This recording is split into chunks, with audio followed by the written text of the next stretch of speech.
ఆంధ్రప్రదేశ్లోని విజయవాడ పరిసర ప్రాంతాల్లో వరద దానికి సంబంధించిన సహాయక చర్యలు కొనసాగుతూ ఉండగానే ఒక విషయం బయటికి రావడం జరిగింది. అదేంటంటే కొంతమంది బోట్లతోటి ప్రకాశం బ్యారేజ్ని డ్యామేజ్ చేయడానికి కానీ లేదా క్రాష్ చేయడానికి కానీ ట్రై చేశారన్నది.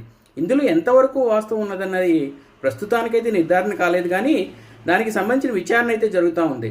ఎందుకంటే ముఖ్యంగా అనుమానాలు రేకెత్తించే విధంగా కొన్ని విషయాలు ఉన్నాయి. ఒకటేంటంటే ఆ బోట్లకి వైసీపీ రంగులు ఉండటం, రెండోది 3 బోట్లు కలిపి తాళ్ళు గొలుసులు కట్టడం.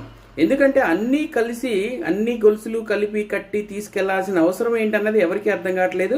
అలాగే పడవల్లో కూడా చాలా బరువు ఉందన్నట్లుగా కూడా చెప్తున్నారు. ఒకవేళ ఇందులో కానీ కుట్ర కోణం కానీ ఉంటే డెఫినెట్గా దీనికి సంబంధించి పూర్తి విచారణ జరిపి కఠినంగా శిక్షించాలి. ఎందుకంటే ఇందులో కుట్ర కోణం ఉంటే ఇవి ఇక్కడతో ఆగే ప్రసక్తే లేదు. ఎందుకంటే భవిష్యత్తులో కూడా ఇలాంటివి కొనసాగే అవకాశం ఉంది. కాబట్టి దీనికి ఇప్పుడు ఫుల్ స్టాప్ పెట్టాలి.